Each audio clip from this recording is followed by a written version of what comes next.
Good evening and welcome in. My name is Branden Rathert. Do want to thank you for joining us tonight on Hot Talk 93.9 The Eagle. This is another series in our roundtable discussion, something we like to do from time to time here on Hot Talk 93.9 The Eagle, and we like to do it for a couple of different reasons.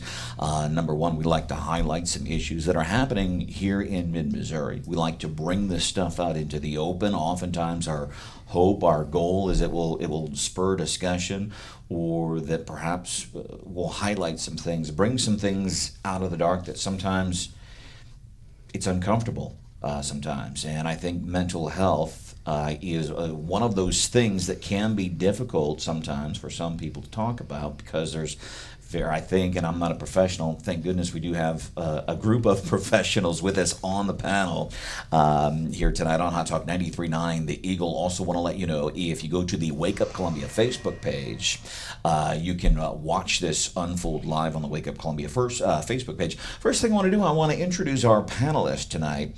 And it was interesting, kind of as we're getting ready for this, we're thinking, okay, we kind of want to lean towards mental health issues in the criminal justice system. We kind of want to talk about depression, but there's so many things. So let's start. I want to bring in our first panelist. I want to say hello to Mary Epping. She is Court Administrator, 13th Judicial Circuit Court. Mary, thank you for joining us tonight. Thank you for having me. Dr. Amanda Kingston, psychiatrist, MU Healthcare is here. Yes, thanks for having me. Gina Terlizzi, Executive Director of the Missouri branch of the National Alliance of Mental Illness. She was with us this morning on Wake Up Columbia, and they kind of teach family members, and kind of guide family members and help establish groups for other folks that are dealing with these kinds of issues. Thank you for being here. That's right, thank you. All right, and then we have Beth Hendren. Beth Hendren is with the American Foundation for Suicide Prevention, and she is a suicide survivor, which means you have a child. I lost my son 5.5 years ago. All right, and you're willing to share some of your Absolutely. experience, strength, and hope. Thank you. Penny McQueen, also a survivor, and she's agreed to say, yeah, I'll share some of this. And sometimes it's not pretty, some of the stuff we talk about, but it is real. And I want to start with this. Dr. Amanda Kingston, psychiatrist, MU Healthcare. It seems like when we talk about mental health issues, I think there's a lot of different things. Okay, mental health, are we talking depression? Are we talking schizophrenia? Are we talking OCD? Is there a way we can kind of define mental health issues? So that's a little bit of a long answer, but I'll try to keep it short. So in psychiatry, we consider mental illnesses to be diagnosable conditions. We have a book called the Diagnostic Statistical Manual that tells us the criteria to diagnose these, and based on those diagnoses help guide treatment. Separate from that is mental health, which all of us have, in various degrees. So every person has their physical health, their mental health, emotional health, and so that can range anywhere from emotional responses to your thoughts and hopes and desires, and as well as wellness and self-care. So it's really mental health in general is a really wide area. And here's something too that, and I'm kind of speaking from a little bit of experience here, in my years in dealing with specifically with depression. There are also, because here's one of the things that I've been frustrated with over the years is you get people that, well, you're bummed out, you're depressed, get over it, pick yourself up by your bootstraps. Well, guess what? If you have straps on your shoes, try picking yourself up by your you can't do it. But sometimes there's a scientific physical component, and I don't know a better way to put it except for like sometimes the wires in the brain don't connect the way they're supposed to. It's not you're bummed out, it's not I'm feeling down, it's not because of the weather, it's an issue with the wiring in the brain sometimes. Absolutely. So in psychiatry, there's still a lot that's not well understood, but we do have a lot of theories and working theories about the chemical and biochemical imbalances or balances within the brain and various systems. And that's what our medications target, is those chemical systems in the brain. So there's multiple theories behind exactly which chemicals involved. But yeah, because there are some situations where, hey, maybe medicine's not the best. Maybe it's therapy, it's group therapy, it's sharing your stuff with other people who are sharing the same thing. But sometimes, and that's the other thing, because you get people, and I've been frustrated by this too, well, you just throw medicine at them. Sometimes that's necessary. Sure. A lot of our research shows that therapy also has effects on the brain chemistry directly, and all of our research in almost every mental illness has shown that therapy plus medications is superior to either on their own, especially when the illness is in a moderate or severe kind of category. Gina Terlizzi is Executive Director of the Missouri branch of the National Alliance on Mental Illness. So you kind of see this from a different end. You deal with family members, people that they have somebody in their life potentially that's dealing with these issues. In the capacity of what you do, you find sometimes it's difficult for folks to come forward sometimes and say, hey, I think we might need a little help on dealing with somebody who has some type of issue? Yeah, absolutely. So we work with both family members of individuals living with mental illness and individuals themselves.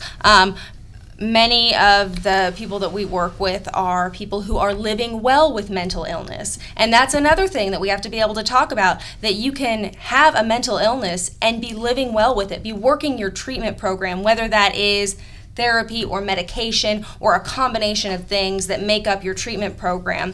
And we do find that people are hesitant to talk about it, yes, but that is one of the things that I believe our programs do really well, is bring people into a safe space to talk about it.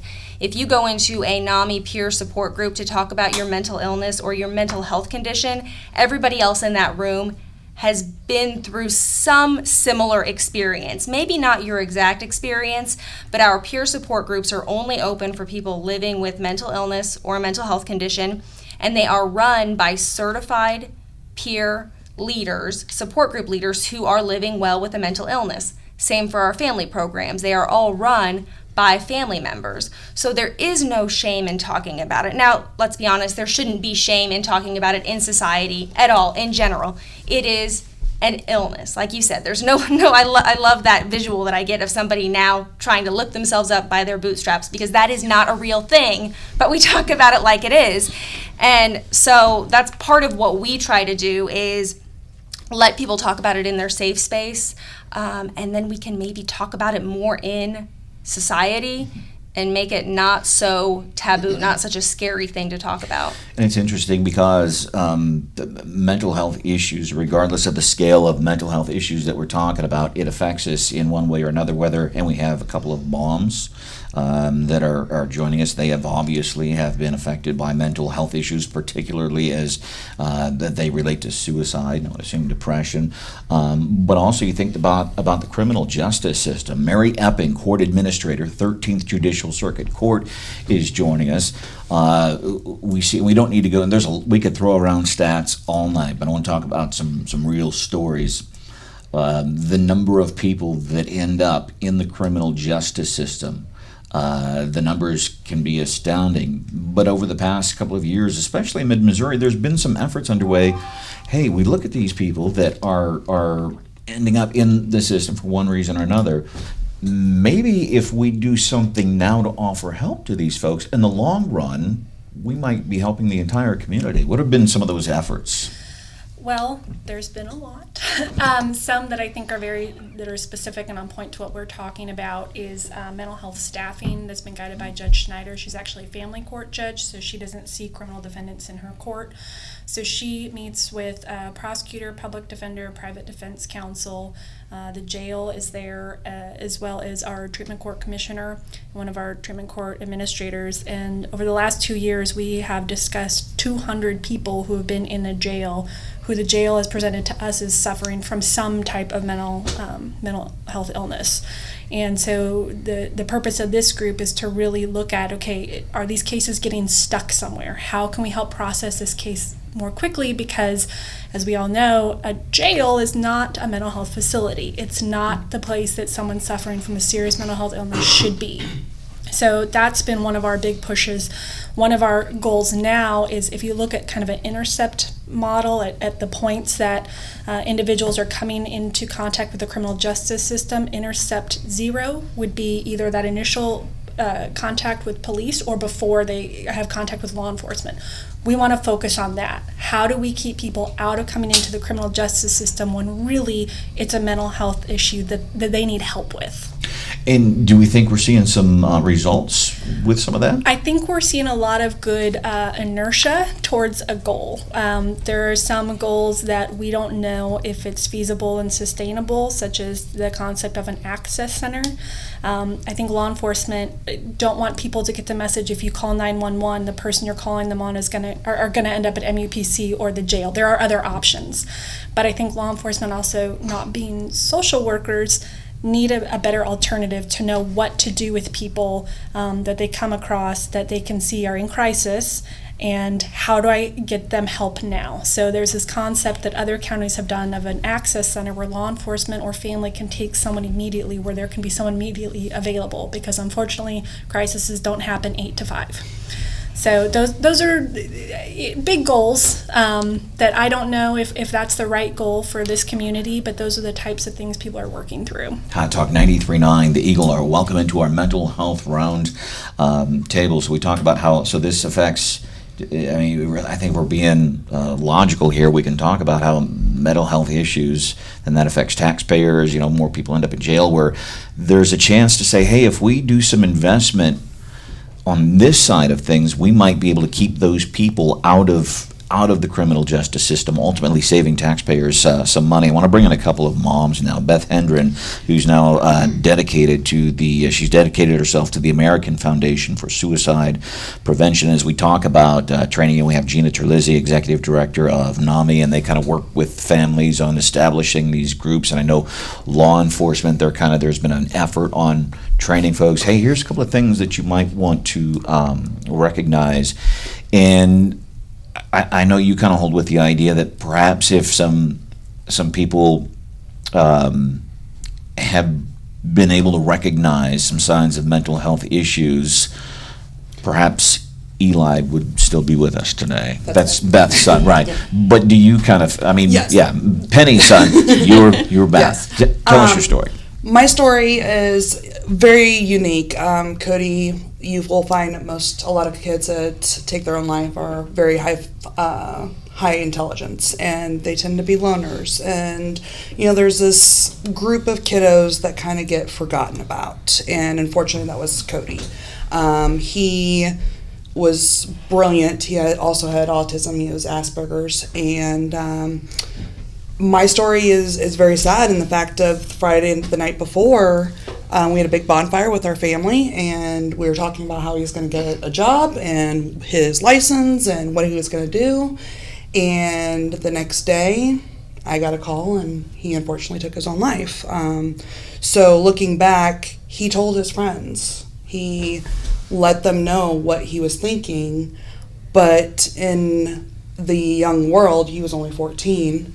The kids didn't do anything. They didn't know what to do. They didn't have the tools or resources or guidelines to help them. Just kids talking. He's just talking. He's looking for attention. I want to ask Dr. Amanda Kingston, our psychiatrist on the panel tonight. That is, I think she brings up a good point, because oftentimes we hear if you see something, say something. But it would seem like, if I see one of my coworkers bummed out, do I go to HR and, hey, Joe just seems a little bummed out? There's got to be a line where we say, hey, I think there's a real issue here. And it would seem a gray area. What's your opinion on that, where you have a mom, this kid's telling other kids, hey, here's what I want to do. When is the point you say, I got to say something to somebody?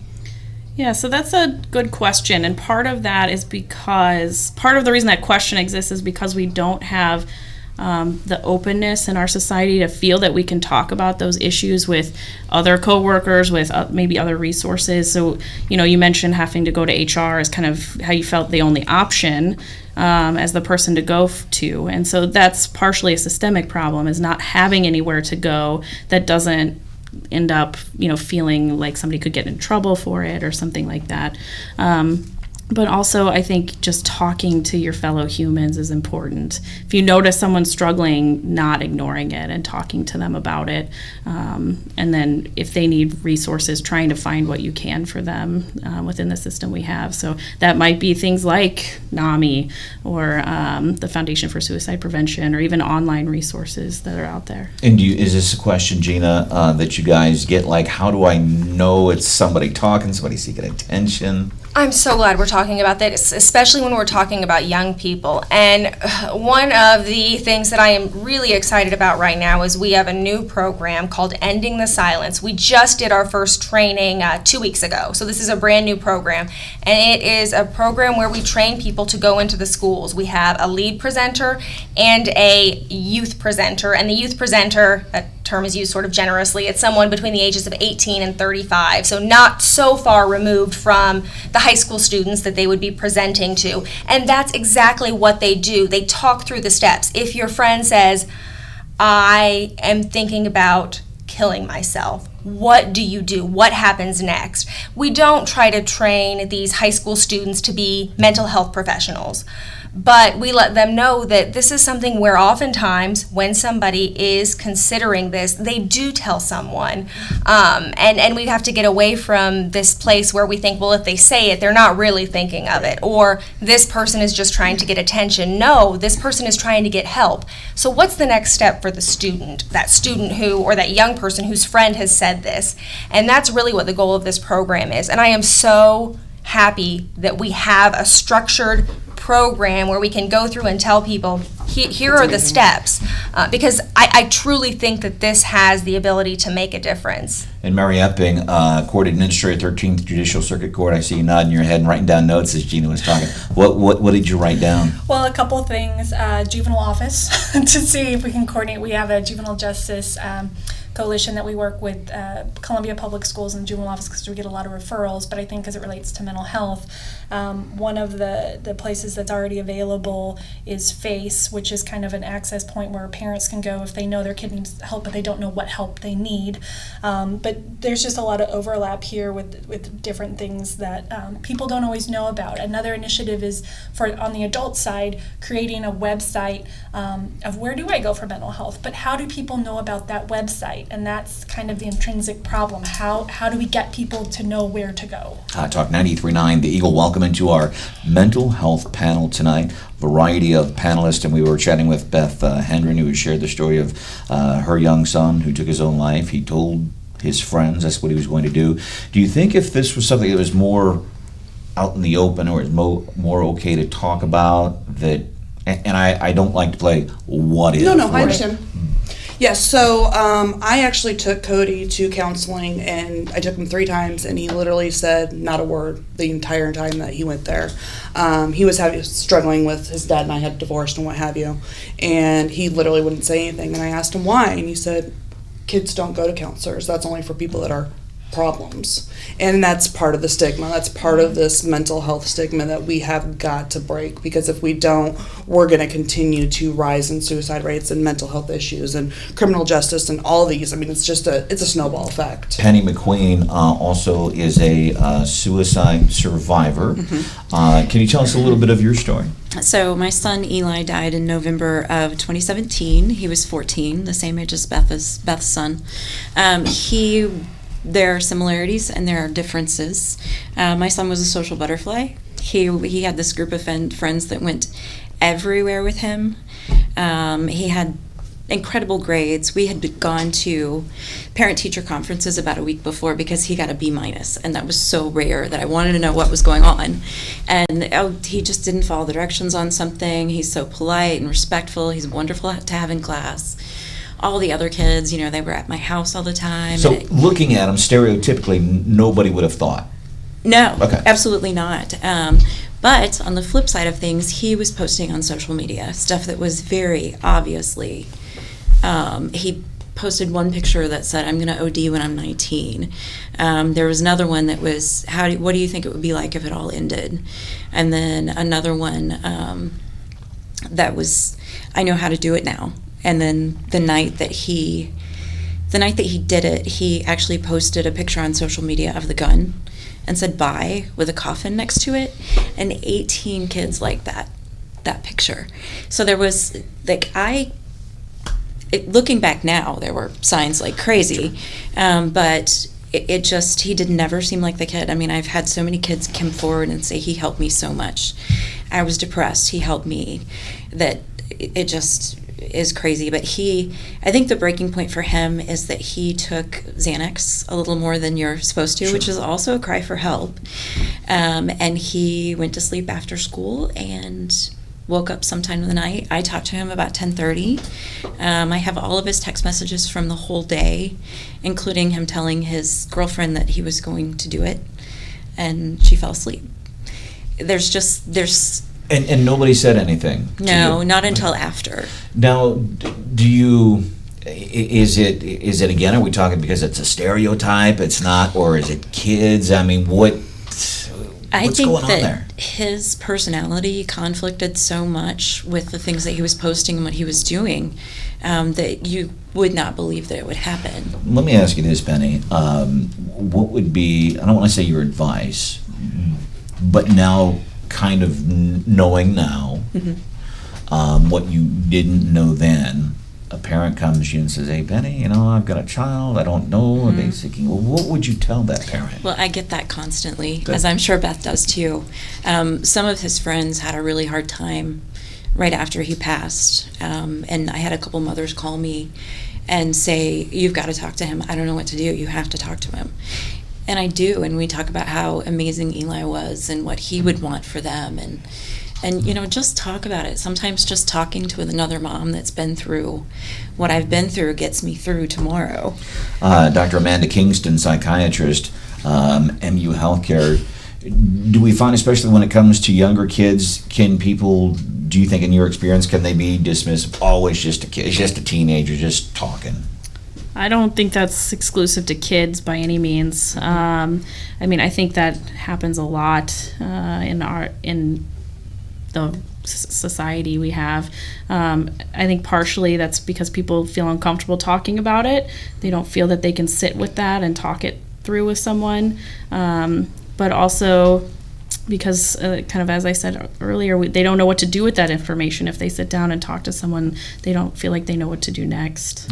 We're going to be taking a break here shortly, but I want to get this in for Mary Epping real quick, Court Administrator, 13th Judicial Circuit Court. Now, what about folks, and I know you handle more from the court side, I don't know how often, if ever, you get into the jails and actually talk to some of these folks, because I know you're coordinating a lot of different things, but I wonder what that's like for somebody that is potentially in trouble with the law and somebody presents to them the idea, hey, maybe there's something else going on here. Do you mean before they're in jail, or once they're there? Yeah, before or? they're in jail or once they're there, like maybe somebody says, hey, maybe you have an issue. Do we find that some people are going, I had never thought about that, or no, that's not the case. I think what I'm hearing from this mental health staffing group that I participate in, it's a lot of people, they do a briefing now. This is a relatively new process, that when someone's brought into the jail, there's a short survey. And of course, it's just based on what the person tells them, which may or may not be accurate. They may not want to share, or because of their mental health condition, maybe they don't share what's really going on. But ultimately, it'll come out what's happening if they're able to hide it initially. I don't think it's people that don't know they have a mental health condition. It's people that might not know how to cope with it.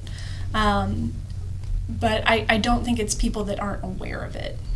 Because one of the things that I find, I don't know if you encounter this, Gina, she is with the National Alliance of Mental Illness Missouri branch sometimes, and it may not be as stark or as deep as somebody is suicidal.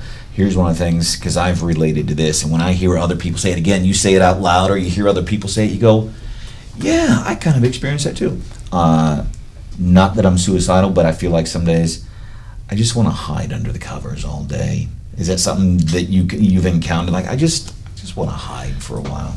We hear that, and you want to know that there is a distinction. Everybody has bad days. Everybody has down days. And so you don't want to go so far that every time somebody says, I don't feel super happy today, you start trying to diagnose them. Mm-hmm. But on the other hand, shouldn't we be talking about this more so that when somebody has been in that slump, that maybe it lasts more than a few days, maybe it lasts more than a few weeks, maybe it lasts a longer period of time, or really begins to interfere with life activities. And then that's, I think, when you say, okay, you don't have to diagnose somebody with a mental illness right then. But let's start the conversation. Let's talk about what's happening. And you know what I think Beth, what you said earlier about There's a lot of people in here. kids don't go to therapy. Right, that's what people think. And so therapy is not just for people with a serious mental illness or a mental illness or a negative mental health condition. I don't know of a single person that couldn't benefit from some sort of therapy or the principles used in therapy. Cognitive behavioral therapy, CBT, is life-changing. I mean, ever since I'd learned about it, I use that every day for myself, for my parenting. That's one of those things that it falls into the category of a mental health treatment, but it's really just a mental wellness tool that we can all use. And so when we're not categorizing it, but we're more focused on figuring out what exactly is going on, maybe we can talk about it more, and it won't be so scary. It won't have that stigma that you went to therapy once and now you're branded. And that's what we're doing here tonight. We are talking about it here on Hot Talk 93.9. The Eagle, our mental health roundtable will continue with Mary Epping, Court Administrator, 13th Judicial Circuit Court, Dr. Amanda Kingston, psychiatrist, MU Healthcare, Gina Terlizzi, Executive Director of NAMI Missouri, Beth Hendren, American Foundation for Suicide Prevention and a suicide survivor, and Penny McQueen, suicide survivor. We'll be back about 3 minutes from now. Hot Talk 93.9, The Eagle.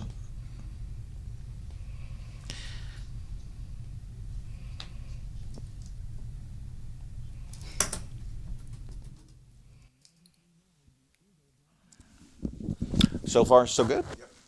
Thank you for helping me there. I was going to say Beth, and then I was going to say Penny, and I don't want to say it wrong. Yeah. Name tags, yeah.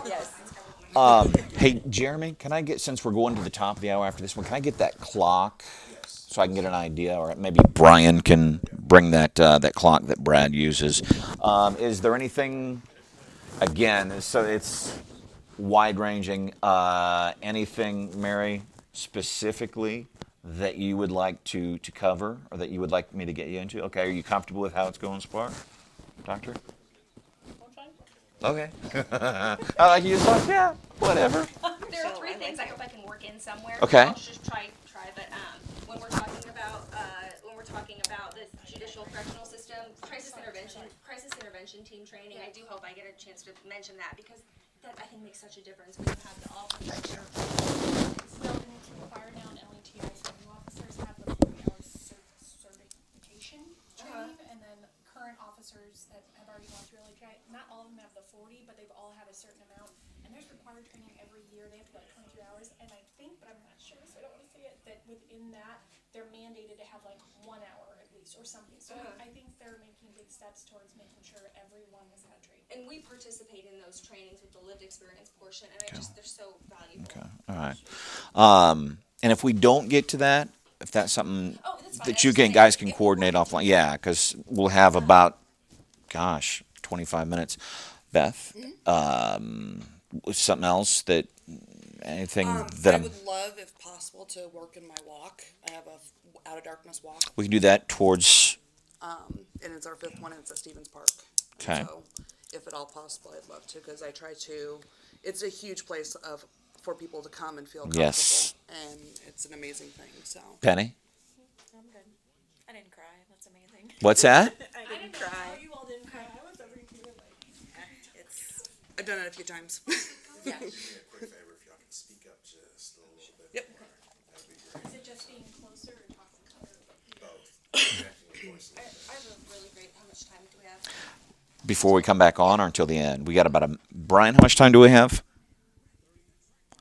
35 seconds. Okay, I have a really great example to use too from a friend of mine who talks about some of the physical manifestations of her mental illness. That if we do talk about something faking it or it's not real, it's just in your head.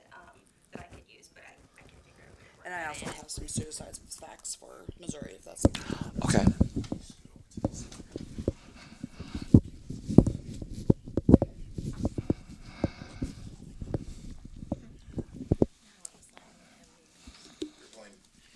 You're playing that clip, right? Yeah, he's playing it.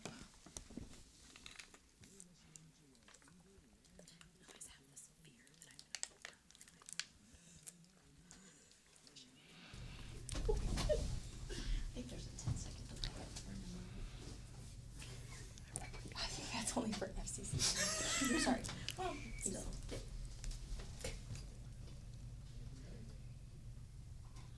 Right, one of those a celebrity. It's interesting because Penny McQueen, one of our panelists tonight on our mental health roundtable, is joining us. By the way, welcome in Hot Talk 93.9 The Eagle. My name is Branden Rathert. I am the host of Wake Up Columbia weekday mornings, 5:30 to 9 on Hot Talk 93.9 The Eagle.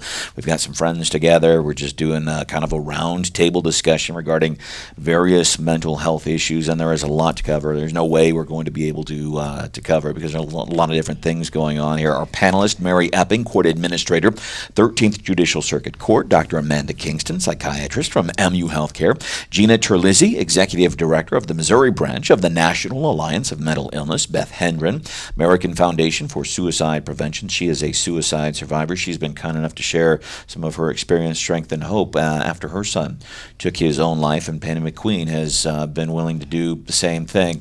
And it's interesting, so we heard that clip there from Anthony Bourdain, celebrity, rich, traveled the world, he drank, he had a good time, wrote books. I mean, everybody knew who he was handsome. Everything in the world, everything going for this guy, and people look, well, why would you do that? And as you talked about your son, Eli, it's kind of the same thing. Everybody loved your kid, good grades. He got a B minus, and you had to go to school and talk to his teachers because he got a B minus. What is that like to think, this person has everything going for them, but they're still... I don't want to say there's something wrong, but there's still something that's just not right. That's not, yeah, I agree. It's the culture in schools now. I don't know if you, Beth, have encountered this, but the culture in schools among teenagers is very low as far as, mood and mental illness. I mean, they just don't seem as happy as we did when we were in school. And of course, after he passed, being so shocked by it, I spent 6 months researching every element. What happened? Where did this come from? Was there bullying? Was there this or it was a combination of kind of everything. There wasn't necessarily bullying at all, but it was absolutely shocking. And I mean, I can't really answer that question because it's Let me ask impossible. you this, and if I don't want to ask both Beth and Penny, moms here, because I know my parents went through this.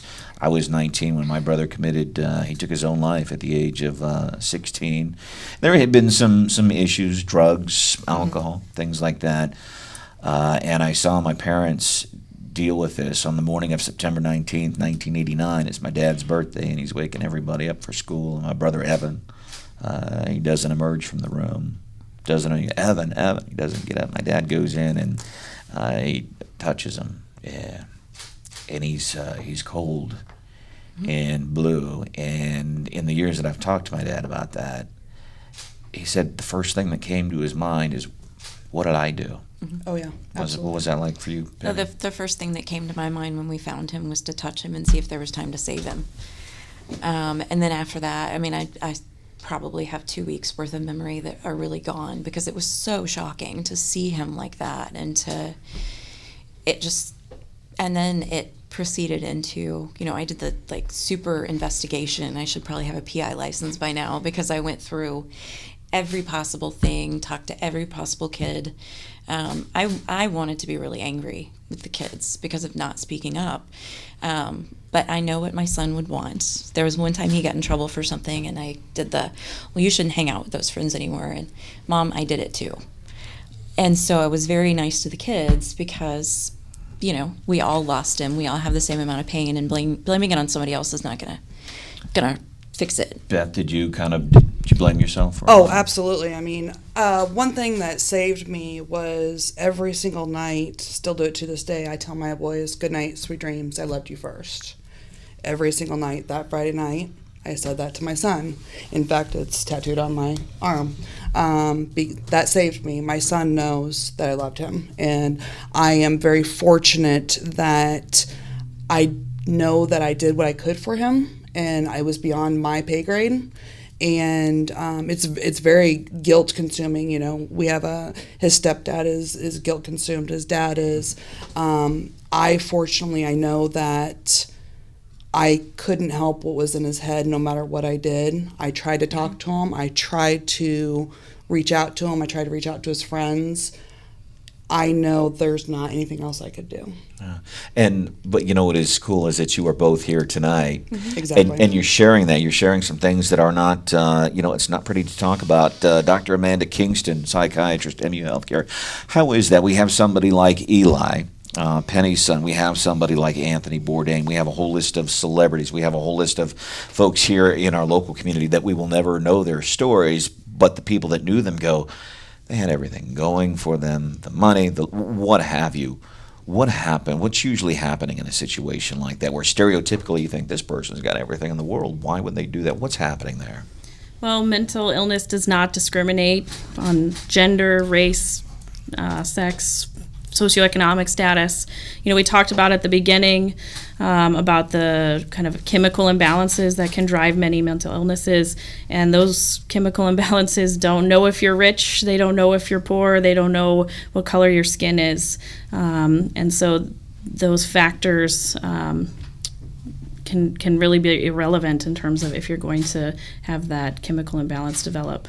Wow, that's some interesting insight here on this mental health roundtable on Hot Talk 93.9 The Eagle and 93.9theeagle.com. Mary Epping, Court Administrator, 13th Judicial Circuit Court. We see oftentimes drugs and alcohol, and I don't know, maybe Dr. Kingston can answer this real quick. Alcohol, drugs, do those cause mental health issues? Or a lot of times, is it mental health issues that lead people to drugs and alcohol, or is it a mixture of both?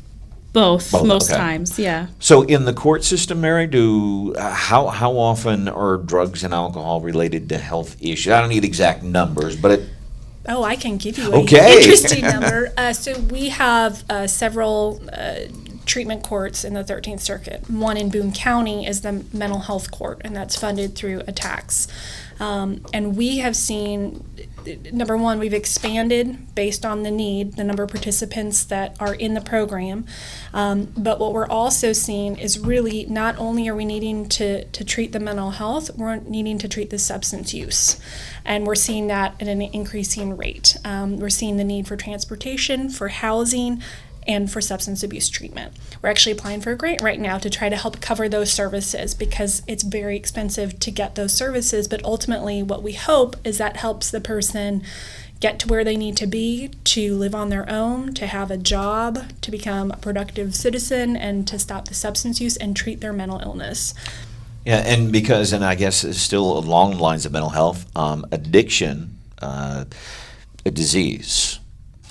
It's thought of as kind of a hybrid between a disease and a disorder. It has both behavioral components, but also chemical driving components. So some combination of both probably. So again, whether it's just specifically some type of mental health issue, that whether through group therapy or counseling or a combination of that and medication, same thing with the use of drinking and drugs. Again, some kind of peer support group or a program, sometimes an in-treatment facility. If we take care of that problem, we can take care of a lot of that other stuff. One of our other guests here on our panel tonight, here on Hot Talk 93.9 The Eagle, Gina Terlizzi, Executive Director of NAMI, that is the National Alliance of Mental Illness. And we talk about how you guys help folks, you help kind of coordinate the facilitation of groups. Do you see a lot of that too, drug and alcohol use and how that affects families? Absolutely, and so we refer to that as co-occurring disorders, so mental health and substance use disorders. And it is common, and I think some of the other panelists have kind of said it better than I could, that it is sort of cyclical. You can't really pinpoint, was someone experiencing a mental illness and didn't have access to mental health services, so they begin self-medicating. Does that then make it worse? I mean, at some point, it starts to not matter because they both need to be treated. I think sometimes the symptoms of a mental illness are so serious that it's hard for someone who has not experienced one to understand how that can feel or what that can be like. An example that a friend of mine, a woman that I work with who is a smart professional woman, talks about her experience, and she is now living well with schizophrenia. But she talks about after her first psychotic break, she would hear voices, auditory hallucinations, real voices, and not just the negative self-talk that we all do in our own heads sometimes, but she said that when she would go back to work, she had to stare at customers' mouths because she couldn't tell if the voice was coming from the person or from inside her own head. And if you think about that, that really sort of brings it home on how debilitating it can be, not just to have all of these symptoms of a mental illness or a mental health condition, but also to deal with the practical implications of just taking care of your kids, going to your job, running your life, and dealing with that. And that is, I think, what gets missed a lot when we hear people who say, snap out of it. It's all in your head. I think a lot about, I think it's in the last Harry Potter book or movie, but it's this scene with Harry Potter and Dumbledore where Harry Potter says, "Is this really happening or is it all in my head?" And Dumbledore says, "Well, yeah, it's all in your head, but how does that make it any less real?" And that's exactly what this is. Well, it's in your head, but it's very real, and it's frightening, and it's debilitating, and there should be no shame in overcoming that. It's kind of, I want to go back to Penny McQueen, whose son Eli, at the age of 14. By the way, Penny and Beth, both suicide survivors, both had kids, both at the age of 14. They took their own life. I thought it was interesting what Gina said. For example, we go back to Eli, good grades, friends, all that. But there was this reality, and what is in your mind can be your reality, right, wrong, or indifferent. That can be your reality, you know. Very much so. And what about for your son? What in the conversations that you had, what you know now? And I know you're not you're talking from experience, Correct. Which I appreciate. What do you think was his reality? I think he had a very negative reality. I think that now I also did the PI thing and stalked everything that Cody had, and he blamed himself for his dad and I getting a divorce, and he really wanted that family unit with his dad and I, and he blamed himself. And looking back, I wish that we could have he would have talked to me, that he would have told me how he was feeling in the 5 million times that I asked him, "Hey, what's going on, bud?" And he unfortunately did not, but I think that his mentality was just very negative, and he had a lot of guilt for 14 years old that he shouldn't have had. So that's what it was like for Cody. What do you think, Penny, that it was like for Eli? I couldn't even comment on that. I don't know. I back to your previous question about how I felt. I have had issues with mental health my whole life. I already had an established psychiatrist with MU and a counselor, and they're amazing. But of course, after losing Eli, I just couldn't anymore. I was off work for 2 months, and then trying to go back, it was difficult. And his friends had told me that they had helped them by talking. Eli had helped them by talking about how I managed my depression and was able to move forward. And it's just amazing that you can watch how somebody else does it, but you can't replicate it to yourself. Yeah. When you're hurting, you're hurting. And that, we talk about the reality of these people that are dealing with issues. Then for those of us that are surviving something like that, or whatever our issue is, it can be difficult, and it can be devastating, and you can't always just shed that. And there's a grieving process for any kind of, as we kind of stick on the theme of mental health as it relates to depression. There's a grieving process. My father just lost, back in April, his wife of 30 years, and my dad's dealt with enough loss in his life. He kind of understands initially. And it's been hard for me because I want to go and be with my dad because I know he's bummed out, he's hurting, whatever you want to call it. But there's a process. Can you kind of go through the cycle of grieving? So grief is absolutely a normal reaction to loss, and that process is going to be a little bit different for everyone. There's lots of different structures for how people need to move through grief. You've heard of the stages of grief, the 5 stages. Kind of some people find that works for them. There's some other theories that talk about the tasks of mourning and needing to process that and reorganize your life in a way that allows you to move on without that person there. And so that process is going to be a little bit different for everyone. But I think the important thing to remember with grief is that it is normal, at least to a point.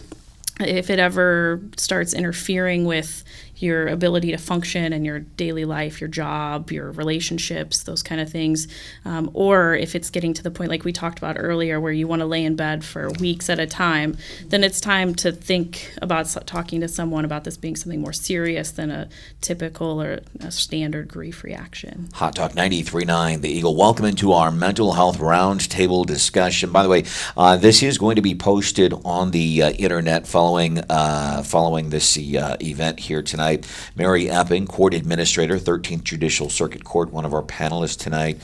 Do you, because what you do is, it's very important work. There's a lot of folks I know in this area that over the years, you know, we kind of go back to, we're kind of changing how we look at some of the folks that are in the criminal justice system, or folks that we could keep out of the criminal justice system. I know there's a concerted effort nationwide to start training people in law enforcement more if they come upon a scene. Hey, maybe we're dealing with something different here.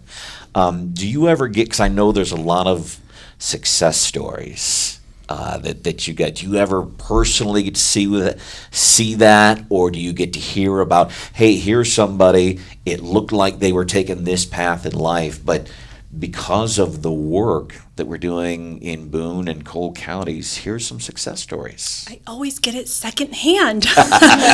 But nonetheless, it's always good to hear, because of the interventions that were available. Unfortunately, because they were in the criminal justice system, services were available to them that, allowed them to move out of their situation into a healthy housing situation and be independent for the first time and continue getting mental health services.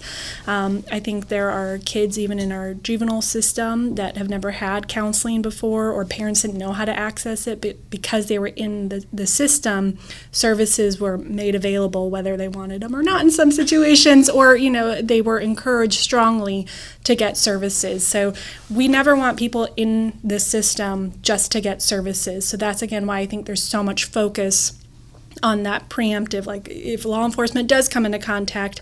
We were talking over the break that a lot of law enforcement now, actually, if they're going through law enforcement training now, they're required to have that training so that they can identify that someone's in crisis. And I don't know what all that training includes, but my understanding is of our local law enforcement, even our current officers are getting that training so they can identify it. The next step is, what do they do with that information?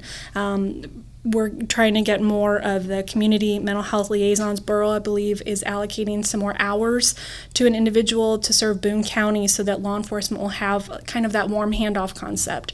Either a report will be sent to this person, or the person, depending on the hours, might be able to come on scene with that first responder and take over and say, what's going on? Here's some services you can access. Here's the number you call, and work with that person. We had recently on the Wake Up Columbia Facebook page, we had posted some video from somewhere in Arizona, a guy getting ready to jump off a bridge, and somebody from law enforcement went and he's like, hey, what's going on? He talked to the guy. He said, what do you want? He says, come down, man, I'll give you a hug. He didn't approach it as like, hey, get down off the fence. Right. He's like, hey, and the guy came down, and to even talk about it, it's kind of like wow. Gina is with the NAMI, Missouri National Alliance of Mental Illness. We've got about 4 minutes here. I want to make sure we touch on everything that we logically can in the next 4 minutes. Do you find that a lot? Just somebody just saying, okay, I'm listening, man? Absolutely, and I think crisis intervention team training is amazing and makes such a difference. We play a small role in that. We have individuals who go speak during a part of the training and tell their personal stories of mental illness and where they were at one point, which in some cases is in a very negative place, and how they got to where they are, what experiences, good or bad, they'd had with law enforcement. And I think it makes such a difference, and it also makes people less scared to interact with law enforcement, and that's huge as well, because they are there to serve the community and they want to be helpful. And that training, I think, what we tell people is, if you have to call the police or call 911, ask for a CIT trained officer. Many law enforcement departments have them now, and if they don't, then at least you're asking, so they know that maybe they should get one. All right, and I want to ask the moms here real quick, specifically Beth, and your role with the American Foundation for Suicide Prevention. You guys have a big event coming up. We do. We have, it's called Out of the Darkness Walk, and it is our 5th year here in Columbia. I went to the event for the first walk, and as a parent, and for the first time, I wasn't alone. I was around other survivors. I was around other people that understood where I was, because I was in a pretty dark place. I had lost my child. I was not doing well. And once I went to that first walk, I realized I have to be a part of this. I have to help others so that I can help them feel the way that I did on the first walk. So I am now the walk chair for Columbia, and we have our 5th annual walk, Out of Darkness Walk, at Stevens Park on October 20th. All right, and where can we find more info? AFSP.org/ColumbiaMo. AFSP.org/ColumbiaMo. Penny McQueen. As a parent, somebody else listening right now, they have young teens. They think, maybe there's something that's going on with my kid. And you're talking from experience. What would you tell that parent? Mostly in this community, I've said, just come talk to me. Talking to someone is important at all. There's a lot of people that have approached me because they've heard about my story, and they shared their story, and they shared fears about their kids, and you just, whether or not it's a professional, just talk to somebody. And if you're talking to that person, they're saying just, oh, shake it off. Talk to somebody else until you find someone that will sit with you and listen to you and not judge. And, I'm on Facebook. Look me up. Penny McQueen. And I would like to say it's okay to not be okay. Yep. And it's interesting. One of the things I find, and maybe not quite on the level of depression and things like that, but just a lot of times when I'm talking, I have a good friend named Stuart, and we hang out. And a lot of times, I'll say something, just me saying it out loud, I'm going, that's kind of stupid, Brandon. But to have that person to talk to, Gina Terlizzi, Executive Director of the National Alliance of Mental Illness Missouri, how can folks get in touch with you? You can look us up online at NAMIMissouri.org. That's NAMI Missouri spelled out. And we have a ton of trainings coming up and support group opportunities that we would love to share with people, because it's a lot of really great opportunities to keep this conversation going. All right, Mary Epping, Court Administrator, 13th Judicial Circuit Court. We appreciate the work that you guys are doing, and I know County Commissioner Janet Thompson has done a lot. I think Judge Oxenhandler, he's done some things. You guys have done some great work. There's a lot of people involved. Thank you. Yeah. And then also Dr. Amanda Kingston, psychiatrist, MU Healthcare. What would be, as we end this program here tonight on Hot Talk 93.9, The Eagle, 20 seconds, what would be your professional advice to somebody that says, maybe I should talk to somebody? Yeah, don't suffer in silence. There's help out there. All right. Dr. Amanda Kingston, Mary Epping, Court Administrator, 13th Judicial Circuit Court. Gina Terlizzi, Executive Director of the National Alliance of Mental Illness, NAMI, Missouri. Beth Hendren, American Foundation for Suicide Prevention and Suicide Survivor. Penny McQueen, Suicide Survivor. Thank you guys for joining us tonight. Thank you. Thank you. We'll have this program posted on our website, 939theeagle.com. Thanks for joining us tonight.